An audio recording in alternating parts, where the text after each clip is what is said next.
Lehenengo eta behin Euskaltzaindiari eta bereziki Emiliori eskerrik asko gaur aldean zabatu dituztelako, normalean zabatzen zutenean. Eta hasteko 2002an, dela ikotzu, bosgarren topaketan, orain lehin eta igoren horretiko den gaia landu zute Luis Mari Garrinak eta Itzia Ibarretagai. Orduan gaur orea da gurekin egotean eskerrik asko. Berbetan, eleketan, mintzatzen, irakatzi ahozparen garrantzia. Atzo Roberto Miagok esan zuenaren arira komunikazioen bi eren ahozkoa dira. Eta gaur lehen begira berekin eta ikon manterola ditugu honi buruzko hausnarketa egiteko. Zean eman urratza idatzizkoan oinarritutako ikasprozesutik ahozkoan oinarritakora. Nola trebatu irakaslea. Non jarri behar dugu fokoa. Leidegia Legereño eta Ibon Manterola Euskal Herriko Unibertsitateko irakasleak eta ikertzaileak dira. Elebila laborategian ari dira hainbat esparru aztertzen eta soziolinguistika klausterrarekin elkarlanean ari dira. Berbalapiko proiektua. Eskerrik asko, baina eskerrik asko denei, eskerrik asko arkaintziko azterrian. Aukera bateagatik lehire da hori gure kartana egiteko zuen aurrean, eta oroar eskerrik asko buruko taldeari zera bazerra da buruko jardunaldietan eta parte hartzea.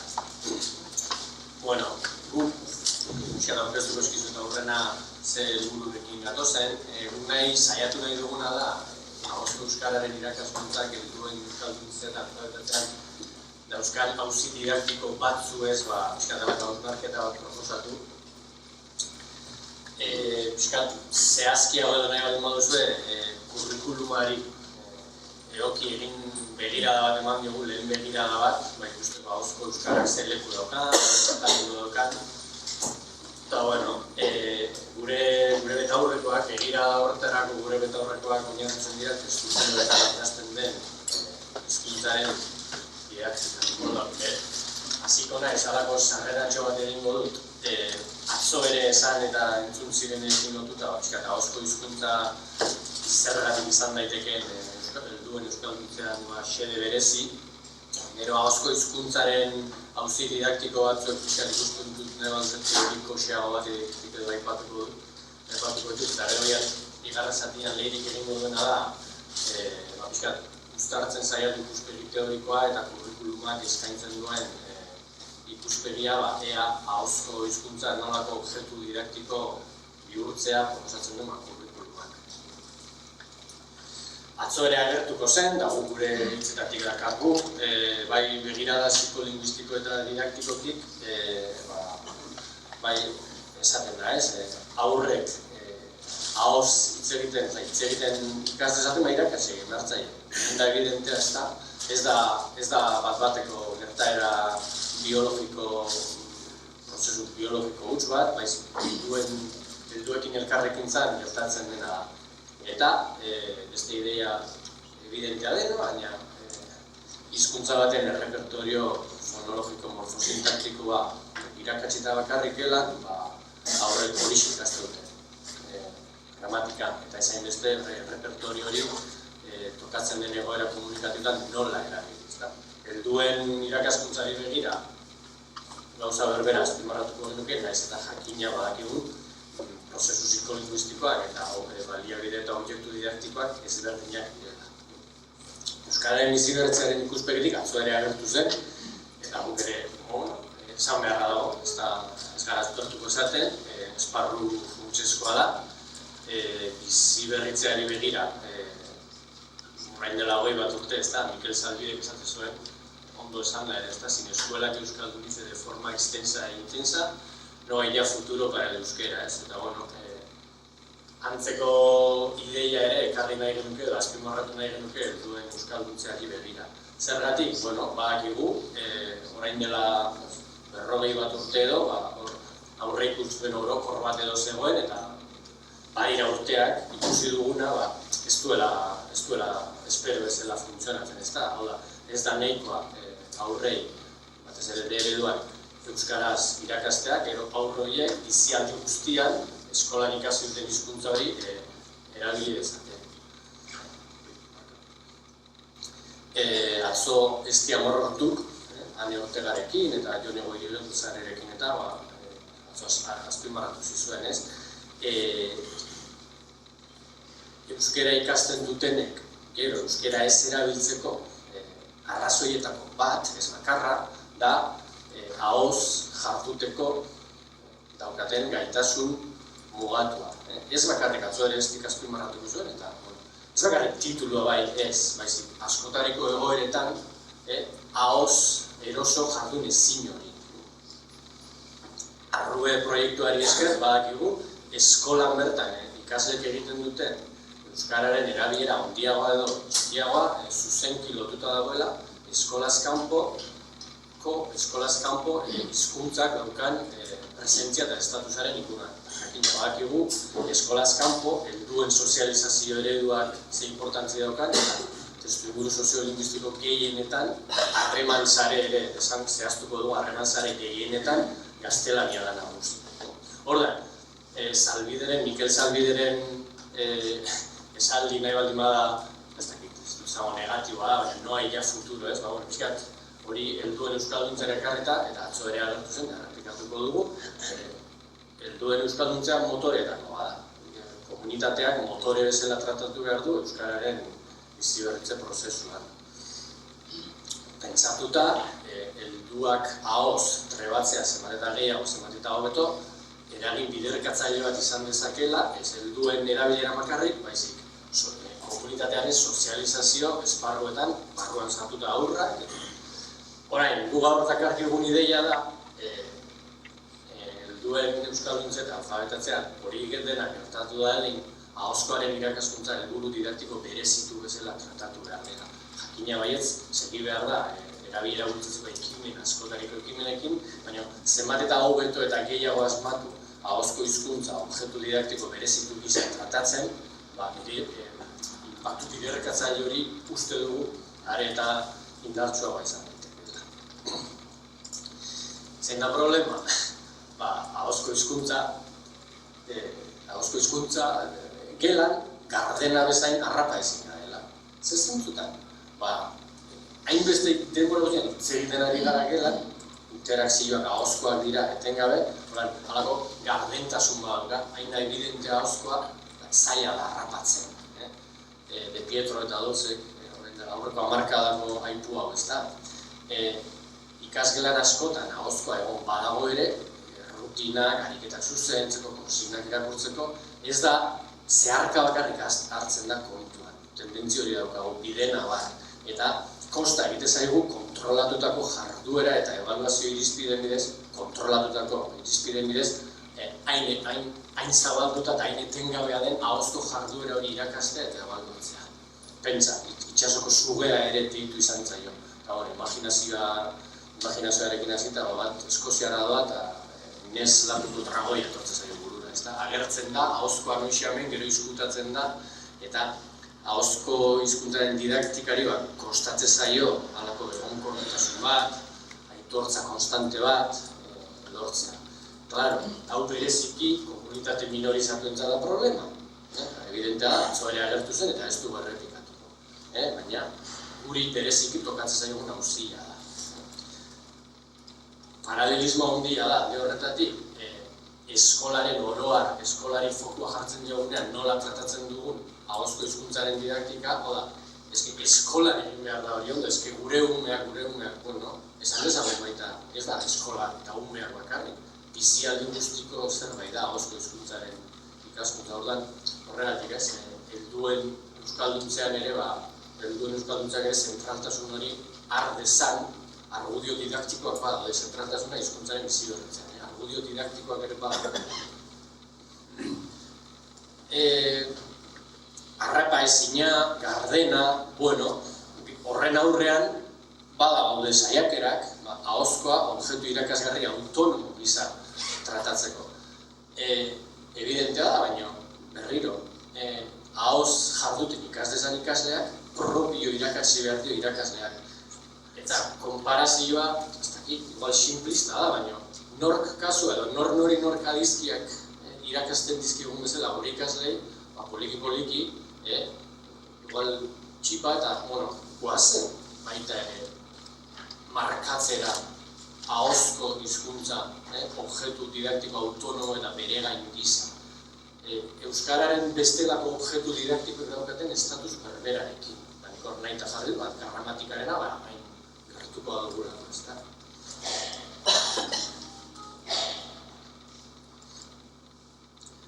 Jakina da, kafe bueltako solasaldietan jarduten nola ikasten da? Kafe bueltako solasaldietan egoten eta hitz egiten saiatzen. Eta, klaro, ohikoagoak dira, gelako elkarriz lehen esan du, etengabe hitz egiten ari gara gelan, eta hor jardunaz, segurazki ikasleak lortuko dute, era batera edo bestera jarduera horietan ondo moldatzea. Alternatiba bat, ahozko hizkuntza objektu didaktiko autonomo gisa tratatzeko, testu generoetan oinarritutako didaktika. Men komeni da testua eta testu generoaren alako, bereizketa eta gero loturak aipatzea, eta gero Leirek egingo duen azalpena pixkatu dut ulertzeko, komeni da puntu pare bat argitzea. Hizkuntza jardueraren forma empirikoa da, testua, unitate komunikatibo gorena, Bronkarten teorizazioan oinarrituta. Beste erabatera esan da, komunitate batean giza jarduera komunikatiboa testuak ekoiztuz gauzatzen da. Eta, klaro, nola giza jarduera komunikatiboa askotarikoa den helburuei dagokienez, parte hartzaileen rolari dagokienez, edukiei dagokienez, eta bar, jarduera horietan ekoizten diren testuak ere itxura diferente hartzen. Antzeko egoera komunikatiboetan, antzeko edukiak, antzeko estruktura komunikatiboa, antzeko hizkuntza formak, antzekotasunak identifikatu ala, kapaz gara esateko testu hori irudika genezake testu genero berari dagozkiola. Alegia, antzeko edukiak, antzeko estruktura komunikatiboa, antzeko unitate linguistikoak. Horregatik esaten da, hizkuntza jarduera jakin batean, hiztunak jarduteko, parte hartzeko, ekiteko, bitarteko bezala, testu generoak dauzkagula. Ikuspegi didaktiko batetik, horregatik defendatzen da, nola irakatsi, zein da objektu didaktikoa ikasle irakasteko egoera komunikatiboetan jardun dezaten, testu generoak. Testu generoak ulertzen eta ekoizten irakatsia ala, ikaslei, ari garena da, irakaslei izaten, hor daukazu tresna komunikatibo linguistiko bat, gero komunitatearen hizkuntza jardueretan parte hartzen. Erregulartasunez jabetuko dira. Zerren erregulartasunak? Hizkuntza jardueretan, hizkuntzaren erabilerak zer erregulartasun. Halako egoera batean, tokatzen baldin mazik hitz egitea, halako egoera batean, nola egiten dago? Nire komunitatean nola egiten dute parte hartu halako egoera batean? Ez irudikapen hori. Orain niri tokatzen. Egingo dena da, eredu batera jo, eta eredu hori da testu generoa, eta egokituko dut nire egoera zehatzera. Egokitze horretan sartzen dira egoera komunikatiboa, planifikazioa, baita ere agiz denbora, izen ordainen erabilera, adjektiboen erabilera. Ikuspegi didaktiko batetik baita ere, testu generoak irakatsi beharrak eta arama irakaslea hizkuntzaren erabileraren ereduak behatzera. Ez dago irakasterik, ezin dugu erreseina bat nola egiten den ikaslei irakatsi ez baldin badakigu erreseinak gure komunitatean nola idazten diren. Zer planifikazioa dauka erreseina batek? Zer hizkuntza baliabide agertzen dira sarreran? Balorazioak egiterakoan erreseina liburuari buruz, eredutzat hartu ditzakegun autorek adjektiboak erabiltzen dituzten. Hor badago lan bat, burutu behar duguna irakasleok, eta material didaktikoetan, nola ereduetara.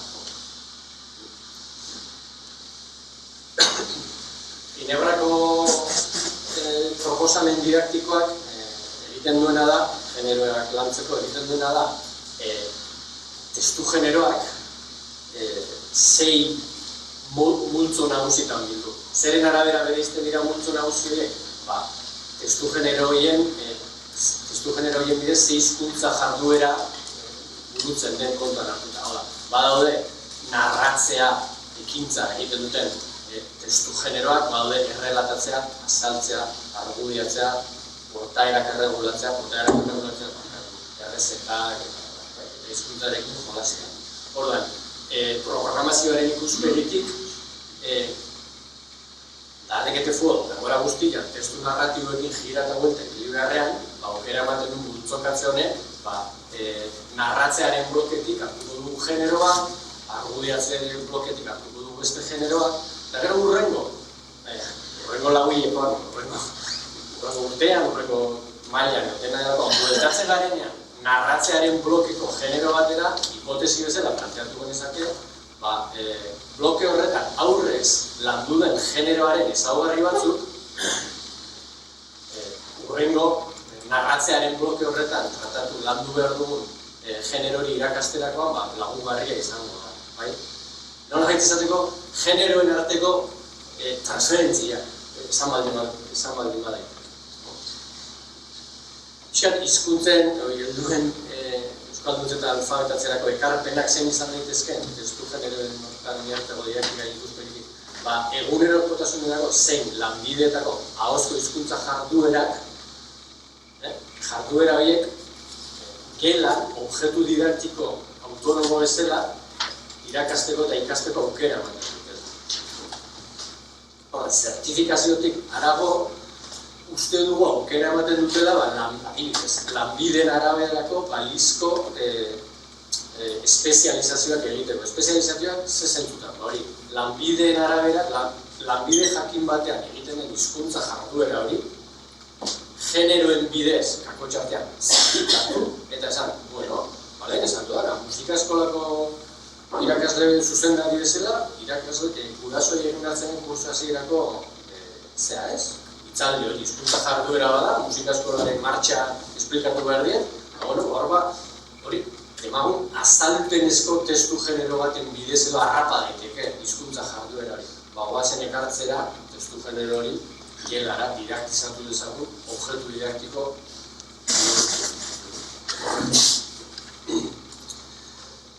Claro, ikusten da, badaude, kurrikulumetara jo, gero lehinek ekarriko du EOK, Heziberrin ere, garbi ikusten da, testuak, testu generoak, identifikatu ditugu, gomendatu izuet, lehiren kapitulua irakurtzea,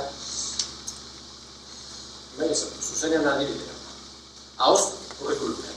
Ahozko harremanen arauak erabiltzea, helburu bezala, eta horra hartzen dira eduki batzuk, ez? Ahozko hizkuntzari lotuak, kortesia arauak, hizketako txanda, gaiari eustea, gorputzaren jarrera eta keinu egokiak erantzuna, eta bar, eta bar. Zein da kontua, horrela zerrendatuta zaila dela objektu didaktiko hori gelan irakastea eta horrek ikastea. Zergatik? Hizketa txandak generotik pasa behar dira. Hizketa txandak ez da kategoria absolutua, da abstraktua. Segun eta ze generotan, hizketa txandek diferentez funtzionatzen dute. Pentsa, aditu bat egite zain elkarrezketa batean nola kudeatu hizketa txanda versus solazari transakzional batean. Horan, hizketa txandak existitzen dira ahozko hizkuntzaren alderdi bezala. Generotik ez baditugu pasatzen, transversal bezala tratatzen ditugu, eta berezitasuna galtzen da, objektu bezala. Ikusten ari gara, eta ez da godurarik, irakasleok gero eta hobeto gaude gure hizkuntza irakasterakoan unibertsitatean ere, komunikazio proiektuak egiten. Dudarik ez dago. Gertatzen dena da, kostatzen ari zaigula, proiektu komunikatiboak gauzatzeko testu generoak ondo lotzea. Adibidez, ikasleei eskatzen dugu, dena delako baiara bati edo aran bat buruzko erreportaje bat egiteko, proiektua. ekoizteko eskatzen dieguna da azalpen bat poster forman eta gero ahoz azaldu azalpen hori. Claro, erreportaje baten hizkuntza jarduera ahozko azalpen baten bidez gauzatzen da. Uste dugu agian ez dela ondoen harrapatutako, testu genero horrek ez du ondo harrapatu erreportaje baten hizkuntza jarduera. Edo konsignak eskatzerakoan, kostatzen dugu konsigna eraginkorrak proposatzea ikasle. Transmititu ahoz eta idatziz informazioa zaborrontzien erabilerari buruz. Zabalegia dirudi. Transmititu ahoz eta idatziz. Ikasleak irudikatuko du azaldu estiloko testuak. Zein beste daude. Bueno, ez dakit. Igual galderetarako lagako dugu idatzia eta ahozkoaren dikotomia, ez dikotomia gertzen bada, denbora gatik igual hori dut lehiretik itzan. Igonek azaldu dago ikuspegi teorikoa dudakaguna, ikertalde bezala, baina hainbatek daukatuna. Eta bat egiten duena bide batez, egoken agertzen denarekin. Egoken oinarritutako hizkuntza irakaskuntza sustatzen da, ikaslea erdigunean jarri, testu generoizatzen egiten da, testuaz, hori notizioa da, ezta? Bazeuden elementu horiek, baina esate baterako testu ikuspegia, bronkar, lehen Igonek aipatu da bronkarten ikuspegi hizkuntzaren funtzionamenduaren ikuspegia, egoten jasotzen da, proposamena testuekin lan egiteko, goiti bera. Planifikazioen, kohesioaren, koherentziaren, eta hori horrek markatzen du, nola landu daitekeen, landu behar den, kohesioa, koherentzia, ez dagoelako proposamen bakar, ez da, segurot, kurrikulunakin alderdi askorik ementzat bat egiten dugu, eta hori itziarrak askotan esateko bezala. Pero asuntoa da bero hori nola egiten dugu, ez da? Hori izaten da zaila. Eta guk geube materiala ditzen dugunean, aurkitzen ditugun problemez itzen dugu, ez da? Hartuko dugu, kurrikulunean agertzen diren osagai batzuk, horien behaketa txiki bat egin dugu, hona etortzeko, baina ez dira beste inon aurkitzen ez diren kontra. Eziberera jotzen badugu, edo lan egiten dugunean, aurkitzen ditugun problema metodologikoez hitz egitera natorro. Alderatzeko ikuspegi teorikoa eta gero metodologian aurkitzen ditugun problema. Gero hanek ere, materialei begira ere hortaz hitz egin dugu. Orduan, aldatetik kurrikulunean egoken, bi oinarri sartzen dira, hori jarri dut ekintza komunikatiboa, batetik eta bestetik ikaslea eta oinarri, ez da? Horrek baditu ondorio metodologiko bat ere ebaluazioa begira, baina hortaz ez dut askuntzen gaur, ez dugolako asti.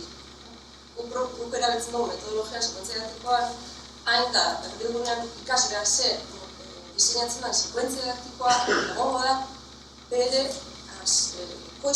berak egin duten duen aurrekosten baten gainean eraikia. Ez da, sekuentzia didaktiko batek ez du balio beste ikasle bat entzat. Erdigunean jartzeak ondorio asko dauka, ikaslea erdigunean jartzeak. Eta, hortaz ez dut asko entzun dugu. Nik eduko diago ekintza komunikatiboaren gauza. Kurrikulunak zaten dago, oinarritzen dela ekintza komunikatiboan ikaslean, eta honi eduko diot metodologia aldetik horrek sortzen dituen gero arazoak ez, zailtasunak edo erronkak aztertzen. Orduan, esan duten bezala, ikuspegi teorikoan, bronkarten testoen arkitekturaren eredua proposatzen da egote, eta baina gero ja joaten gara, lerrunen azterketa txiki bat inda, bat, abi, aztertuta ja, ez ditut zenbatu, baina berpegiratu ditu denak, eta oso garbia da, ahozkoaren nosioa, ahozko testuaren nosioa, lausotzen hasten dela ja deskribatzen. Lerrunetako deskribatzen dut, baina asko deskribatzen dut. Testua, nosioa eta testu genera nosioa gehiago gertzen da idazmenean, irakurmenean, mintzamenean eta entzumenean ulertzen da, gero, ekarriko ditutzen, testuaren ordez ze agertzen da lerru honetan, bai? Eta hemen ari gara, irakaskuntzaren helburua da testuak sortzeko gai izatea ikaslea, ahoz eta idatziz, ezta? Helburua. Generoa da baliabide bat, guk erabiliko duguna, hori, ekintza komunikatiboaren arabera, testu hori sortzeko baliabide, erraminta, laguntza bezala. Baina, ara nundia, lerrunetan, ahozko testua, izendatzeak berak, eragozpenak gartzen dizka. Hori dago, kurrikuletan. Eusko bero denbora badago, ekarri ditzakegu, jutsi desakegu kurrikuluna eta behiratu. Orduan, gero behiratu ditugu baita, ez zehaztasun handiarekin, ez duguna luzea bat izu eta ez dugu azterketa helburu zehatzik jarri ere, hor, helburu eduki eta ebaluazio irizpideetan ere asko zehazten da, testua zehaztitz egiten da, testu generoaz ere bai, zehaztu egiten dira, oskoak idatzizkoak, eskolako lana horretan zehazteko, ikuspegi teoriko horren zehaztapen maila. Hori ikuspegi teoriko bat momentu da testu da. Lehenengo problema, ditzen duguna habla, ebaluazio zen utxitze egingo dutela, da, lehenengo honek zen dagoen bezala, ez dago generoa kontutan, baterako bizita txanda, irakasterakoan, edo kortesa txarreak, edo ez dago generoa, gero zaila da horren irakaskuntza egitea. Irakaskuntza efektibo bat, eraginkor bat, kontestutea, genero baten ikaskuntzarako. Eta ebaluazio irizpideetan, kurrikulunean agertzen direnetan, oraindik agertzen dira, idazmenean, mintzamenean, egokitasuna, koherentzia, kohesioa, aberastasuna, zuzentasuna, talako etiketak edo adierazleak, ezta? Graduz batetik 3 markatzeko ikaslearen gaitasuna. Nik ulertzen dut lerrunetarako, bat abirako, markatu behar dela nola baitz, ez dago genero bat, nik ulertzen dut. Baina oraindik, eta hori askotan, hitz egin dugu, generoaren araberako ebaluazio irizpideak da, jariotasuna zer da, debate batean, zer da kontaketa bat, ipuin kontaketa batean, zer da hausgora poesia irakurketa batean, zer da irrati elkarrizketa batean. Jariotasunak ez da nahikoa egin, ez da irizpidea objektibo bat, zehatz bat, objektu zehatz batzuk erakusten dituena eta irakasgarri egiten laguntzen dituena. Hau pixka bat ogar bezala utziko dut eta pasako naiz zehatzago askotik dugunan aldertira.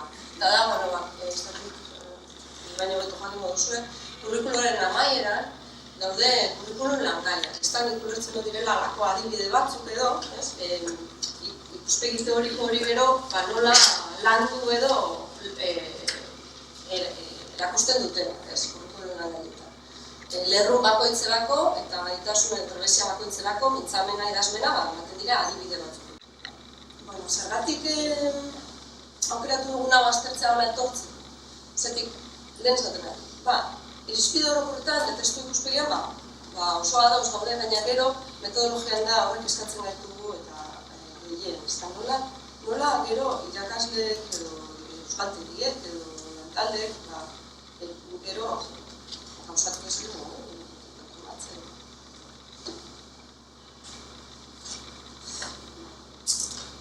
Kurrikulun langaiak daude hemen amaieran, eta dira alako konkrezio maila bat, ezta?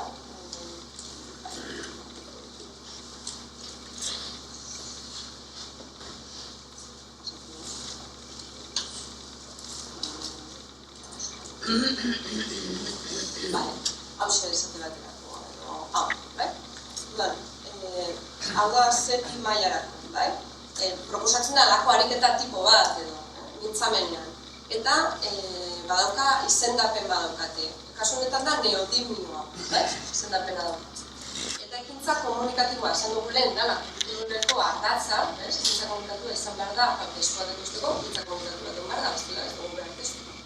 Orduan, ekintza komunikatiboan hemen esaten da, elkarrizketatua izan ez gero, erabateko jarriotasunez gai jakin bat buruz azalpenak ematea.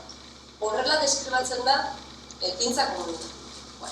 Gero hemen daukagu orduan izendapena, neogismoa, eta daukagu entzungaia. Ez da zabalduko den.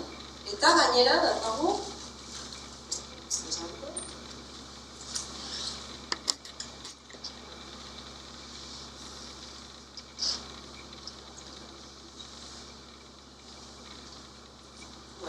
Desafio edo mehatxu nagusitzak aipatzen dira maiz, petrolioaren amaiera, klima aldaketa, biodibertsitate galera, baina eman beste ere bakiago bazterretan ezkutuka, bereziki lehen gai batzuk, pentsatu gabez. Hemen ematen da, alako eredu bat edo. Eta gero hemen daukaguna da, transkripzioa. Entzumenarekin batera, daukagu, espero den horren, mintzamenean, espero den horren idea bat, edo ematen dugun transkripzio bat, bai, eredu bat da, azken. Eta ereduak oso importantea dira, ezta. Zenbat aldiz joan gara, edo joaten gara eskolara, eredu bat, eskatu zika ez lehi ekoizteko, baina eredu dira, ezta. Zer importantea den ereduak eraikitzea, zer nahi duzun justu eurak sortzea, ez justu hori bakarrik atako posible, baina bai, zer irakatsi nahi duzun ere hobeto zehazten. Eta ezagutzen ditugu material gehienetan dana da, eskatzen zaio ikaslari, behin da berez ekoizteko, baina eredu oso gutxi daude. Eta oso zera gainera euskeraz, askotan ereduak aurkitzea. Gazteleraz da frantzesez, euskeraz oso zaila da. Edo zein material nintzen, hau da askontza etiko da, testu liburu bat, problema horiek euskagordan. Hartu ditugu kurrikulum langai hauek, informazio konkretuago ematen digulako nola norbaitek kurrikuluna gauzatzen duen, bai? Eta hemendik ateratako lana da muntxarpestu. Orduan, kurrikuluneko langaiak behatuko ditugu, halako kongresio bat, baina badirelako izan dut, eta galdera da, testua eta testu generoa nozioak zein leku daukate kurrikulun langaietan, ez? Osa, kurrikuluneko helburuetan, edukietan eta ikuspeditorikoan oso garbia da zein da, edo gehienetan garbia da. Baina kurrikulun langaietan hain garbia da, hain koherentea da, zein ahozko ageri zaigu, zein testu ageri altzaigu, zein osagai, testuaren zein osagai ageri zaigu, edo generoaren zein osagai, eta bigarren aldera da, ekintza komunikatua eta berau gauzatzen duen testu ereduaren laginean alderik bada, gaitasun artean hau da, mintzamena izan, idazmena izan, entzumena izan, badago alderik testuaren tratamenduan, badago alderik, hori dira, pixka bat.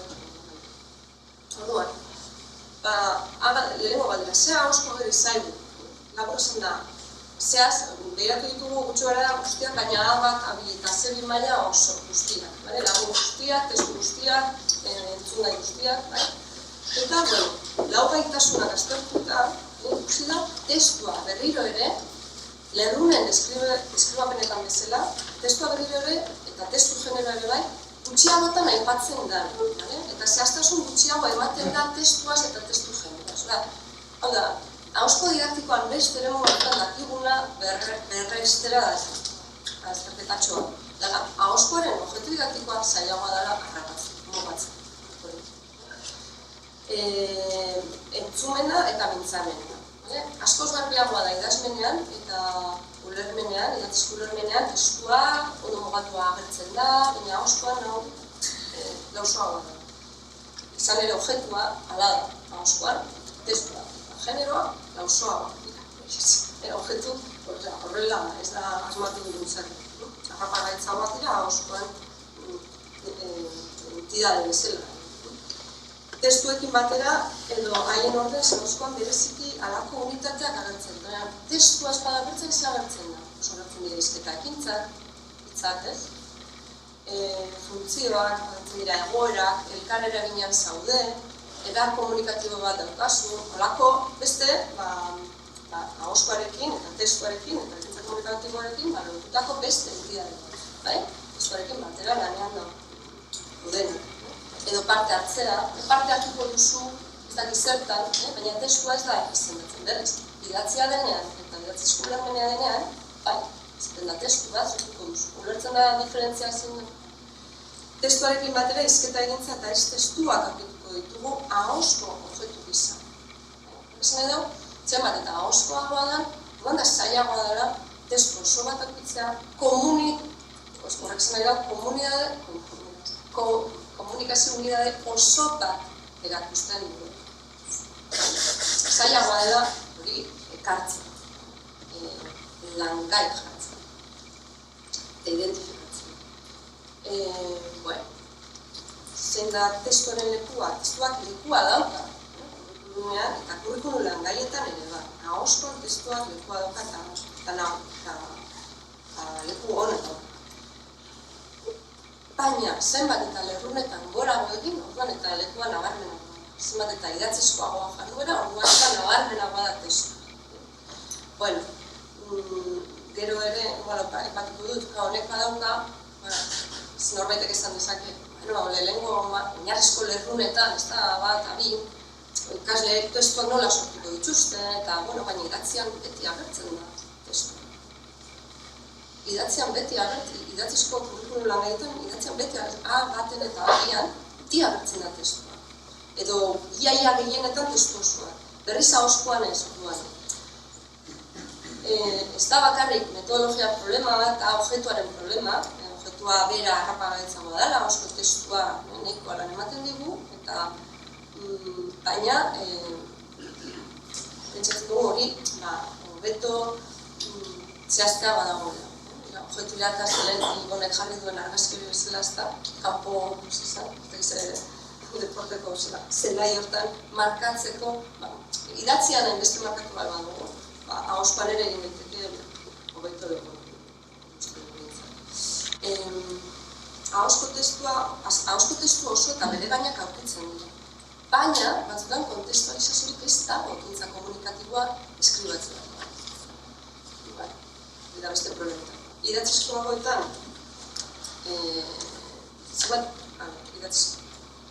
tipologia eta generotasuna garbiagoa da, mailetan gora egin ala, ere bat. Baina ez beti. Ze badaude, idatzizko testu batzu, ez egin, badaude. Eta hain justu da lehen, erakurtzi dut zuetena, aditu bati elkarrizketa bat egin behar da, ze gai buruz, lehen esan dizueten gai bat buruz. Baina, ariketa ez da izendatzen generoaren bitartez, eta gaiaren bitartez. Berriro konfliktua, testua, testu generoa eta gaia. Zer dago objektu? Zein da? Ontsa ikusiko ditu garen. Endakazue, abat entzumeneko adibide bat, ez berriako, zinemako lehiakilan izendapena daukaten horretzen dugu.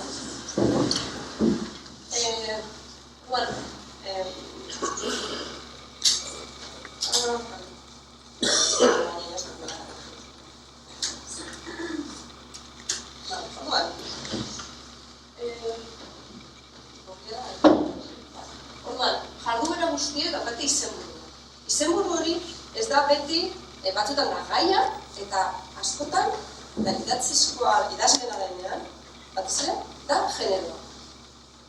Idatzizko oharra. Edo zerrenda, erosketa zerrenda. Ahozkoa denean, zenbat edo ahozkoagoa, arrisku gehiago genero ezabatzen da eta izendatzen dugu gaiarekin, norberdian bizi naiz. Baina zein da genero? Deskonpensatuta daude, ez da sistematikoa, nola tratatzen den testua hori konkretatzen dugu. Ulertzen adibide bat. Orduan, zinemako lehiatilean ekintza bat. Lekuzko antolatzaile bat, baina kokatzen gaitu, ez gainera, tradizio asko dauka, zineman sarrerak eroste denok egin dugu, ikasitugun hizkuntza guztietan. Eta orduan, ekintza komunikatua zinemako sarrerak erostean lehiatilako langileak egindako galderak ulertzen. Eta hemen dagoen testua, bezeroa egun eman sarrera bat manifesteko. Zenbat pertsonaren zazu, beto bakarrik bai, sarrera bakarra nahi dut, zenbat asortzi edo, non esiten nahi duzu, beto askola, aurre galden ez hori txartela beste bat. Hau, ekintza komunikatibo bat da, identifikagarria da, osoa da, eta hor, landari jartzen den testua osoa da. Bere gaina, komunikazio unidade oso bada, eta hasieratik bukaerara elkartruke komunikazio osoa hartzen dugu. Hemen, ez dago, kasu honetan, hori dago. Orduan, hemen daukagu lehenengo ja kontradikzioa. Aurreko adibidea, lagun bat aurkeztuz. Hori da titulua. Hemen ere daukagu funtzioa edo ekintza, ez da, hizkuntza ekintza daukagu. Ez dago generoa, dago, baina egon lehike justifikauta, ez duzu, bueno, bat mailan, ez, funtzioa edo aurkeztua, nahi dut azaleratu, ez da, funtzioa aurkeztuaren nahi dut. Bueno, pentsatu behar dugu, harreman dauzkaten funtzioek testuekin, ez da gure arazo bat.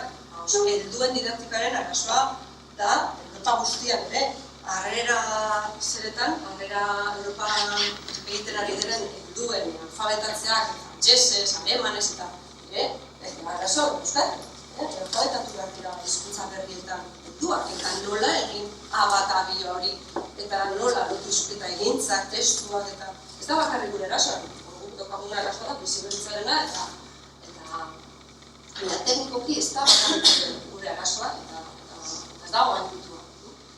Orduan, daukagun transkripzioa entzumena ere badago, hau sortu behar duteko.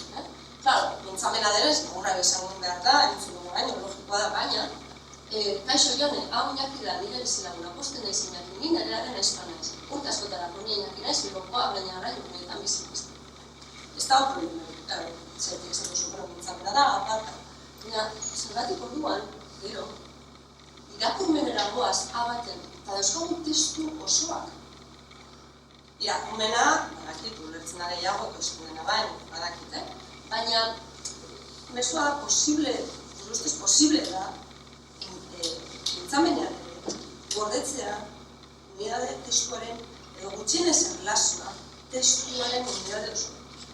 Ni lanera noa eta ezaztu bat, begailua jarri gora, bat erroja, eta hemen, ematen dena da, idatzi, eta gainera, izendatzen da jarrari bidea. Osa, generoaren azpian izendatzen da. Ariketa, datorren ariketa. Eta, ikasleari ematen zaion testuan, ez da, bere maila oso bajua izan, testu oso bat. Moldatua da, asmatua da, baina osoa. Eta nire bai...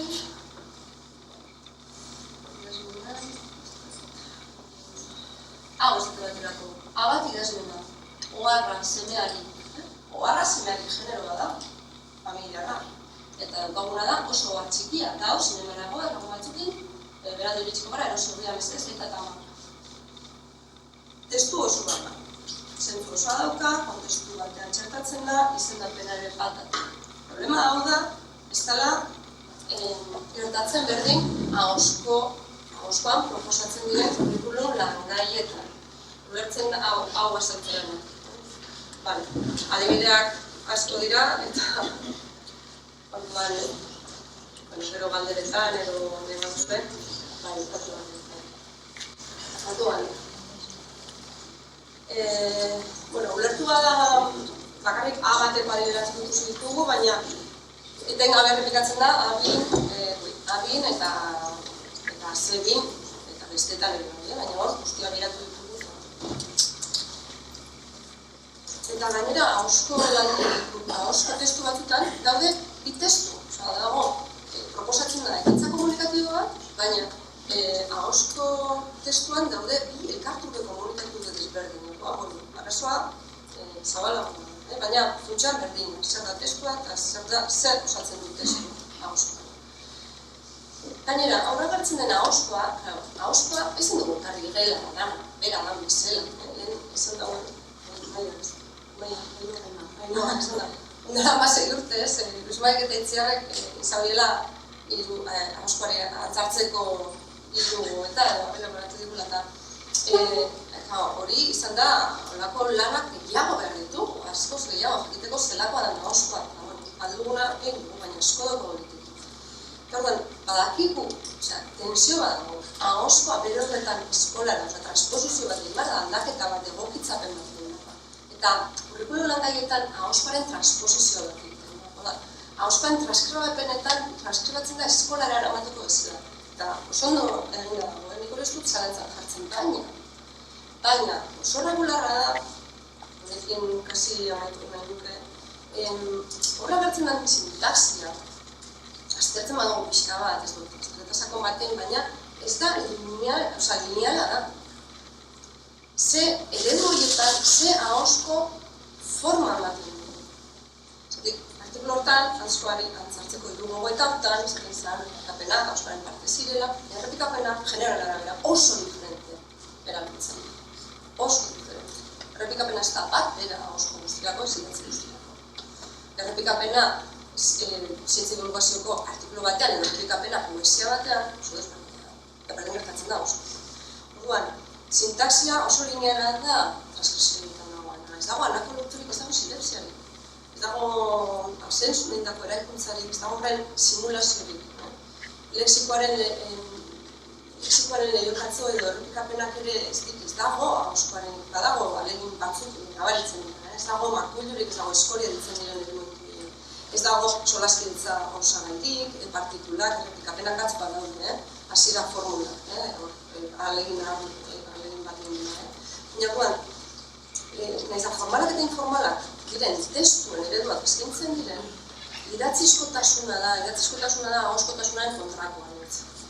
Idatzizkotasuna da ahoskoa izan da ere, jasotzen dituenean oso formalak diren formak. Ahoskoa izan baina idatzizko lanketa bezalako formak arretu. Hori epatu nahi duen, ereduetan. Orduan, Josu Zukondobilaka elementu? Orduan, kurrikulumeko lehadunen deskripzioan eta kurrikulum langaien lehen behak eta honek iradokitzen du oro ere, ahosko testuen, entzumen abarre, ez dugu distintzio, irakaskuntzan ezagutzen dugun erasotegia, hizkuntzen irakaskuntzan, hizkuntzen irakaskuntzan, erasotegia erakusten dugu, alderdi honetan ikertzeak, esperimentatzeak ahoskoaren didaktikari oroar egin horiok ekarpena. Neurri batean, behaketaren emaitzek bat egiten dute hezkuntza arautuan ahoskoaren irakaskuntzaz egin diren ikerketekin. Guzti komunikatiboa bere ondorio guztiekin eta koherentzia didaktikoarekin lantzea ez dago erabat lortua. Naiz eta euskararen erabilera homoa izan eta testu ekoizpena lantzeko proiektu komunikatiboa diseinatzea metodologia ezagun izan. Lerrunen mailako zertifikaziorako ebaluazioa eta irakas programa zehatzetako generoen ebaluazioa zehatzagoa nola uztartu. Nola lerruna, nola balatu eta gero behar konkretuagoak, gero kurrikulum, euskatietako kurrikulum proiektuetan zehaztu behar diren, pentsatzen dut. Ikerketa eta esperimentazioa generoetan oinarritutako korpusak eskuragarri jarri. Aber badauzka ikasbil, baina ikasbil, gerbanek ere aipatuko du, baina ikasbilen gaien arabera edo gaien arabera daude zelkatu, baina generoen araberako korpusik ez da ikasbilek ez dauzkala, ez dauzkagu. Ahotsa.com ontxasida, ikasgela.com erako ontxasida generoetan oinarritutako korpustxo bat eskaintzen eskolen. Baina bestela gaien arabera dago. Orduan, eta gero, Usmarik askotan aipatu dago eta hortan arituko gara hori ez da. Ahosko testu heltzeko metodologia operatibo da. Pixka bat nola, estoketa txiki batzuk, erainkor batzuk, irakaskuntzarako lagungarri izango direnak. Pixka bat, zatik, Brokarten ikuspegia ona da, baina konplexua da. Eta hori gero nola formaziorako eta ekarri eta asmatu ez da gisa. Eta eskerrik asko, guztioi eta berezik erpeitzen. Kosteaz, kaosko hizkuntza ez dela kaos bat. Hori hartagaitza esan duzu, baina hori ez dugulako harrapatzen da. Ez dugulako metodorik, gero jarraitzen duzu. Erabiltzen ditugun ubilketarako metodoak ez dira egokiak fenomeno hori egiteko. Eta nik uste dut hori, ez dut esango kaosa ez da. Kosmos dutza ere ez, ordena eta garbitasun dutza ere ez, ze horren hitza ahoskoak, pero idatziak bakarrik dut. Denbora guztian, izan baita ere, testua. Eta nire barruan beti testua da, testua idatzia. Ez da ekoizpena. izateke ekoizpen horiek zertzen. Eta beste gauzatxo bat, zukera ipatu duzu, analizia ahosko testuaren ekoizpenaren analizia egiten duzunean, ez da bakarrik hizkuntza sartzen. Baizik eta sartzena antropologia ere. Hau da, metodoak eragiteko, bultzatzeko dituzun interakzio metodoak. Eta sarritan, esaten dugunean, mapuruak esan duzu hor, jokerrak erabiltzen duzu ugari. Faktikoak esaten duzu eta kanpora. Baina horri irtzen sekula sistematizaziorik, indar bat emoten, zuk metodologia, enometodoak eta egiten dituten lan hori egiteko. Baina uste dut hori ahoskoa oso importantia da. Bi datu emango dituzke, eta onomatopeiak, horako zirinkeria hori, kalderia hori, entzatzen duguna estua zertarako balio, izugarrizko eta zuk zeu, bertsolarien ez, ahosko kontalariaren inguruan egin duzu. Eta analizi bat egingo ikusiko genuke, zenbait fenomeno sintatiko, adibidez, komparatiboak, superlatiboak, beste modu batera egiten direla, beste fonema batzuk direla. Zuk esaten duzu pertsona batean zer egiten da superlatiboa hirubider errepikatuz. Ederra. Hori superlatiboa. Eta horako gauzak ez ditugu egiten, zer errezen gara kanpo uste. Bat, ez dela. Ez dut esango kosmos utzak, argitasun utzak, jangoikoak egin duen garbitasun metodologikoa duenik gramatikaren arrapekata, baina ez da uste dugun bezan, zarriten esan dugu, kaos. Harrapagaitza bai, baina harrapagaitza guretzat, ez dagoa ulako metodo. Eta hori egiterakoan, menometodologiak erabiltzen dituzten txandakatzen, hizkuntzan txandakatzean zelan egiten diren eta hori guztioik kanpo utzi dugu, eta importantia da kontuan hartzea hizkuntzaren fenomenologia egiten duzunean, ekoizpenen fenomenologia egiten duzunean. Muchas gracias, nik ebaluazio izpidetan, igual erauti dauz bai, baina isiluneak eta etenak agertzen dira, ebaluazio izpidetan egoken. Eta gainera, isilune batzuk, gabezien seinale direnean, edo isiluneak momentu gokietan egiten direnean. Zer da isilune bat, asko narrazio batean, zer da isilune bat, adituaren elkarrizketa batean edo debate batean, hori da asuntoa, jokatzen dira, baina, daude integratuta, alako, ebaluazio izpidetan ere, alako, isiluneak eta etenak ez dira beti kontrakoak, ez da, iztularen gabeziko bat, hori. Oso horiek integratzen joan dira, ez da, osatxo batzu, baina, asko jokatzen. Onomatopeiak ere agertzen dira, kurikulum edutu bezala, gero, exitu, nola noiz zer. Ahozkoaren lanketaz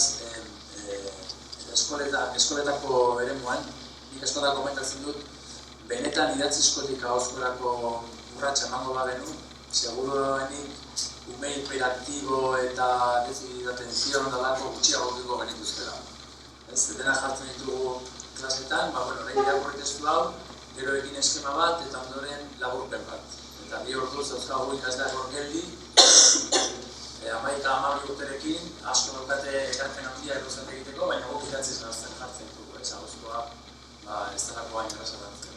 Eta esan nuke gurean ere, ordu asko ematen dituztela ikasleak, testu irakurri, eskema egin, eta gero laburpena egiten, eta laburpena edo idazan bat, edo lakoak izan. Alde hortatik, erotismoa galtzen du. Hor, bai beharko ditzateke sistematizatzean, ere, ahozkoan, ahozkoa berez ez da kaos bat, hori asko, ondo ikasi nuen nik Usmanirekin, baina klaseak badauka kaos itxura bat, ikasleak hitz egiten badaude, entzumena, ez dago orden bat klasean. Nik uste hortan asko sakondu behar dugula, asko ikertu, asko ikasi, formazio batzua agartu zen ez, formakuntza beharra ikaragarri daukagu, baina baita ere unibertsitatearen ikarpena, ahozko testupenak eta ahozko ekintzak ekoizpenak deskribatzeko zerratatzen denok, zer da erakusgarri eta hori nola erakutsiz. Hanek igual erakusiko dugu materialen bat hori, baina ez dut, ez da galdera, eta hola, igual aldaketa hori benetan sakona da, klaseko dinamiketan sakona da. Igual klaseko estruktura ere aldatu behar da, maila jantzeko moduak ez dakiz ez. Nik pentsatzen pararen, gauza bat ez dugu edipatu, eta da, honen barruan nola uztatuko dugun gramatika eta testuaren ikuspegia.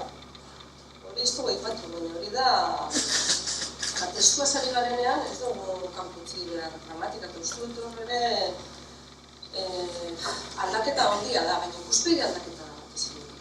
Ni pratzen naiz euskaltegi, barnetegira batera joan dintzenean, behin jende bako eta konkarten, zera, rituala pasata hori nintzen, eta klaro, berdin jarraitu nuen irakasle izaten barnetegian, baina kau, ja oskoan egiten dituen, ez da oso bat, osea, material, hori, asko irakurketak, edo gure eguraldiak irakurri, edo bideoak sortu, edo, osea, ikuspegi kontua da, eta gero ja hor txertatzea. Horatzen naiz, ikasle batzuk asko garatu zuten ahoskoa, baina batek zaziren, ez da? Asko ikasi dugu hitz egiten, baina gramatika ez dugu nahikoa ikasi, ez da? Berak beste helburu batzu zeuzkan, eta baina ni guztien irakaslea naiz, eta min egiten dizu, baina asko erakusten dizu ere, bai, ez da? Horko reakzioak, ez? Hortan, helburu diferentea daude ikasgela barruan, zuk ere, ez? Dela batzuk homogenagoak dira, beste batzuk esain beste. Eta orduan, nire bintzat, uste dut, aldaketak ere igual ez direla erabatekoak egin behar, ez? Baina joan probatzen eta joan metodologia bereganatzen, edo, bereganatzen, edo, ez da, eta aldaketa dela, baina egin behar direla gauzak, modu atxeginez eta esperimentatuz, eta batez ere hori ikusi zer funtzionatu duen, zer bez, eta joan txertatzen ez dut. Eta baita ere hori nik uste dut erronka handia dela gramatikarekin gustatzea.